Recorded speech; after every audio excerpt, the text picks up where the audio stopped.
ছেলের মৃত্যুর জন্য টাকা নিতে পারবো না, তা গলা দিয়ে নামবে না। আমি গরিব মানুষ, সব সন্তানকে লেখাপড়া করানো সম্ভব নয়।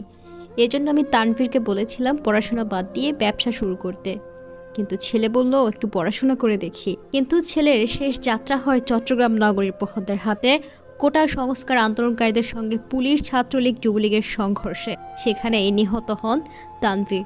তানভীরের মাথা ও পিঠে ছিল গুলির চিহ্ন। কোটা সংস্কার আন্দোলনে নিহতদের পরিবারের সঙ্গে সাক্ষাৎ করেন প্রধানমন্ত্রী শেখ হাসিনা। বাচ্চা মেয়েও সে আমন্ত্রণ পেয়েছিলেন, তবে ছেলের মৃত্যুর পর বাচ্চা কোনো সাহায্য সহযোগিতা গ্রহণ করতে চাননি বলে সাক্ষাৎতে যাননি। তিনি বলেন, আমাদের এমপি সাহেব বলেছিলেন ঢাকায় যেতে, আমি যেতে রাজি হইনি।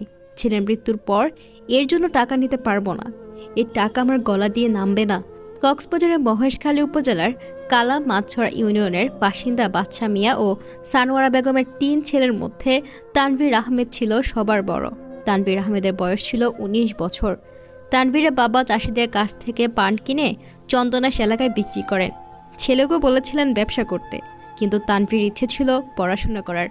বাবার ঋণ করা টাকাতে ভর্তিও হয়েছিলেন শহরের ভালো শিক্ষা প্রতিষ্ঠানে।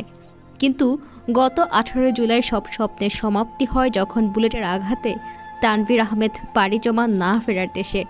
বাচ্চা মিয়া গণমাধ্যমকে জানান, চট্টগ্রাম নগরীর প্রহরদের হাতে কোটা সংস্কার আন্দোলনকারীদের সঙ্গে পুলিশ ও ছাত্রলীগ, যুবলীগের সংঘর্ষে তানভীর আহমেদ নিহত হন। তার ছেলের মাথা ও পিঠে ছিল গুলির চিহ্ন। বাচ্চা বলেন, আমি গরিব মানুষ, সব সন্তানকে লেখাপড়া করানো সম্ভব ছিল না। তানভীরকে ব্যবসা করতে বলেছিলাম, কিন্তু সে পড়াশোনা করতে চেয়েছিল।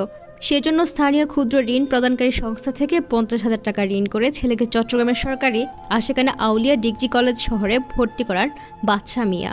তিনি জানান, মৃত্যুর ৩ দিন আগেও ছেলেকে খরচের জন্য ২,০০০ টাকা পাঠিয়েছিলেন, কিন্তু কোটা সংস্কার আন্দোলনে তার ছেলে গুলিতে নিহত হন।